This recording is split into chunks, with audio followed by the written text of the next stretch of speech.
This is, I think, week 4 of the garden diary. I want to say today is the 25th of July, maybe the 26th. I don't know. I don't work in the current day in either of my jobs, so I never know what day it actually is. Anyway, we have tomatoes starting to come in. Starting to look really nice. I've already pulled a few out. These are the Super Sauce and the Gladiators over here, and they're big, so I'll have some to be putting in. I have some peppers popping up now. Those are looking really good. The 8-ball zucchini are coming along pretty nice. And this one, I don't know, he's kind of weird now. I don't think this one got any kind of supplements, so there's a difference right there. That one's nice and green, and this one's kind of yellowing out and looking wonky. I mean, everything is full. We've started pulling cherry tomatoes off of these. I have no idea what these ones are called because we got them out of seed from something we'd gotten out of the grocery store back in February. So I have no idea what they are, but they're really good. They're super sweet. We've gotten quite a few green beans already, but these plants really don't look that great. So I actually started some new ones on the other side of the garden. These ones are just, I don't know, I mean, you can see they're brown. I don't know if they're getting too much nitrogen or what the deal is. So we've got another set started on the other side, and I'm going to kind of do something a little different with those.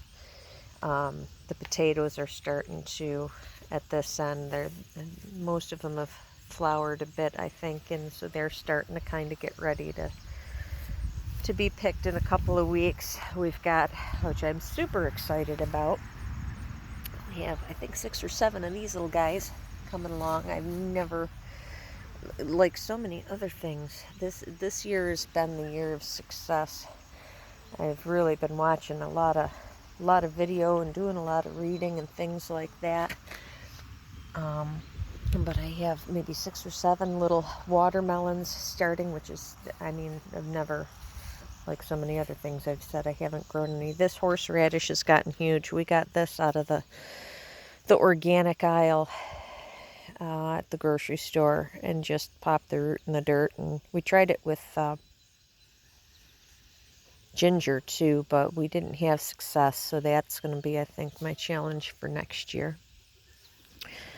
The strawberries are starting to set out runners. They're really kind of going nuts. I've got to fertilize them. I just spent the last couple of days going through, but I'm trying to train these little runners to come out this way so we can expand out this way. Some of these plants have put out like 8 to 10 little runners, so we're really going to multiply our patch here pretty quick from the next year.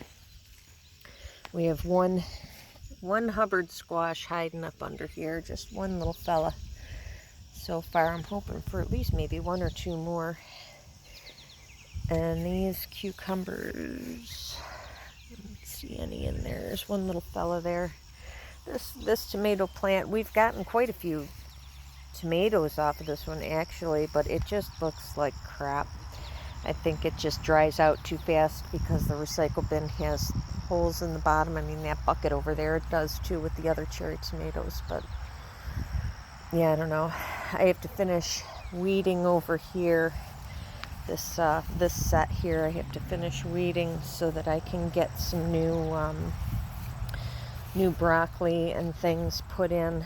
And I have to weed through here too. I'm going to hide some, I had these little cucamelons that I wanted to try, and I had already started some. I'd thrown them in on the other side, and them darn cucumber beetles just came through and just decimated them. I just ate them right down to the ground. So I'm going to take and I'm starting a fall garden here in a couple of weeks. So another run of cucumbers, and I'm going to try those cucamelons and some radishes, and get another run of summer squash in, because I actually haven't really put in any summer squash yet except for those 8 balls, and I did start some some black beauties over on the other side. But I'm going to try hiding them in here amongst the sage and the basil to try and hide them from those bugs and kind of mask their scent was something that I had read was good to hide brassicas with. So like the cabbage worms and things like that, cabbage moths.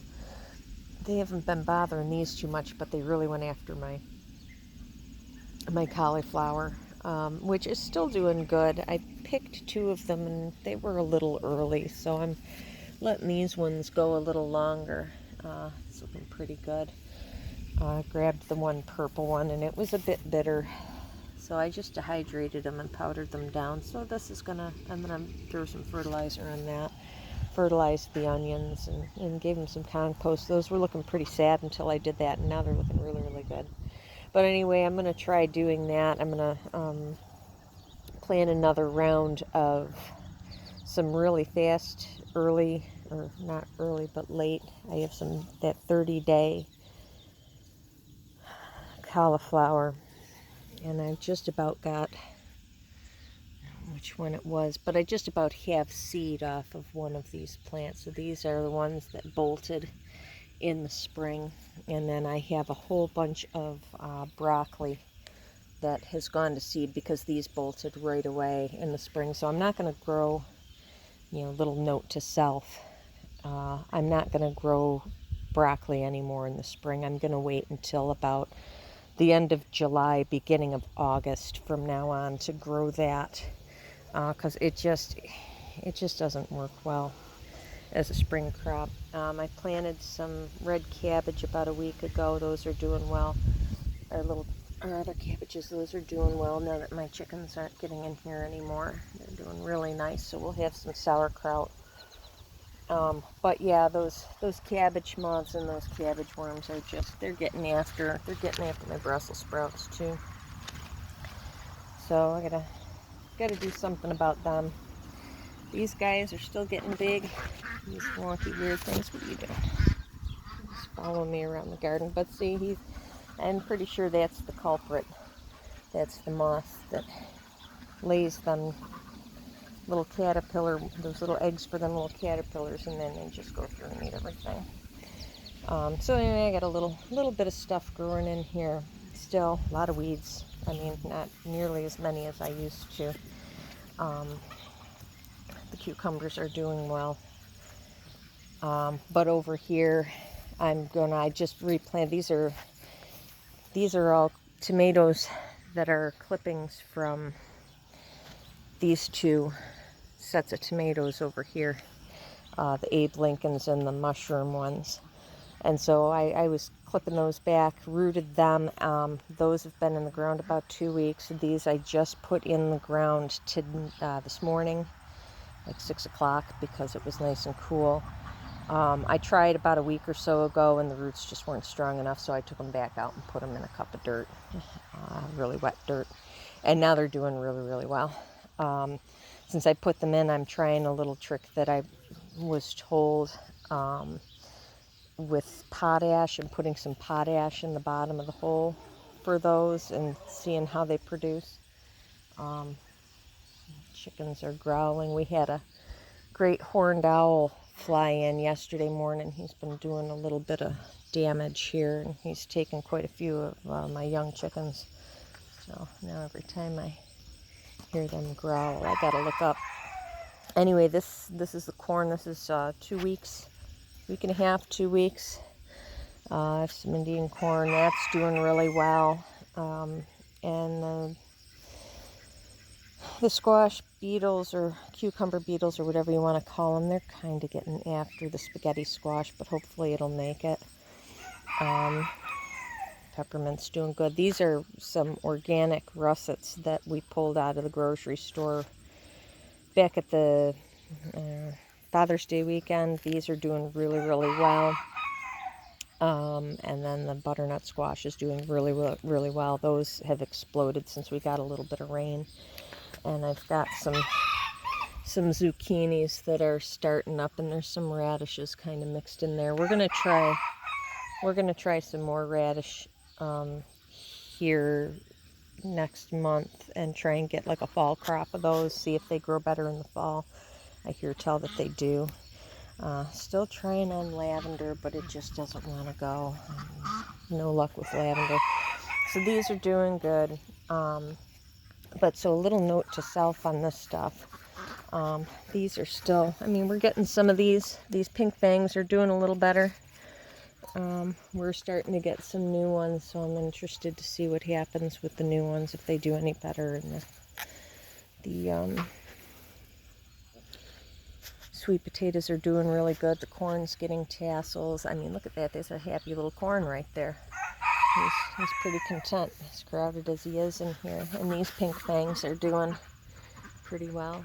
So we're doing okay there. But anyway, so a little note to self for next year's garden is I noticed I came through and I had to fertilize these. So I think what I'm going to have to do next year, the corn is doing, it's not doing bad really, but I would like to see it a little bit bigger. So next year I think what I'll do is give a little bit better spacing. That has about an 18-inch spacing. I think I'll probably give it some like 3 feet of spacing between the sunflowers and the corn, and I'll probably plant the sunflowers a few weeks, maybe even a month after I plant the corn, because these I planted at the same time, and obviously the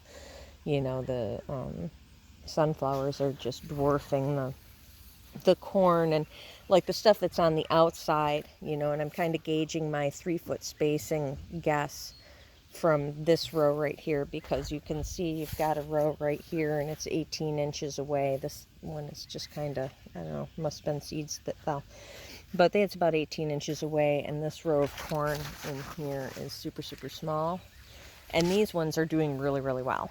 So 3 feet of spacing, I'll do that next year. So that's about it. I did find some Mad Hatter peppers in here. I wasn't sure if I had started seeds or not, because I just started, you get that antsy bug and in the winter and you want to grow something, so you start a bunch of seeds. I've got some Mad Hatter peppers in there. I think maybe 2 or 3 plants of those, which I'm stoked about. And the peppers, I'm super excited about the peppers too. They're doing great. So I can't wait to have those. I'm hoping to get some red ones so that I can get those roasted and jarred. Would be great. So a little bit of weeding in here today, and then I'm going to get some of those cucamelons and a few other fall crops put in here so that we can make use of this space. Get another round of lettuce, because Brian's about through with a lot of his lettuce. I've got another row kind of growing up in here that just started that I've got to get some grass out of there. And these ones are just popping up, so he's got those for a little bit till I can get another run in for him. But he loves his salad every day, so I've been trying to really keep him in salad with all of his different plants and things in here. So, and he's been using the sweet potato greens and the nasturtium, and I'm not sure if he's used any of the broccoli leaves or not. And I think he's used some of the flowers. So yeah, a little bit of weeding, and then we're going to get for the end of July, beginning of August, probably next week, beginning of August, get a few things planted for the fall, because we have time. We still have 2 months left before the first frost. So I mean, 4 weeks, it's come along quite a lot in just 4 weeks. And I have to get my swale figured out here, because there's just too many weeds in there. I gotta make that deeper. So, and that thing, I don't know, I think that's a Hubbard squash, and it's having a rough day. So both of them are actually. I'm not sure what happened there. And then I've got some peppers, which are exciting. Lots of peppers and some jalapeno. A lot of cayenne, which is great, because those have been instrumental in keeping the chipmunks and the squirrels out of my sweet potatoes and my sweet potatoes and my regular potatoes. So that's been helpful. Happy fella right there. So yeah, that's it for now. Week 4, everything's growing pretty good. Sergeant Cooper, I don't know what Sergeant Cooper are doing. They're just waiting. So wait till next week. Let's see what we've got.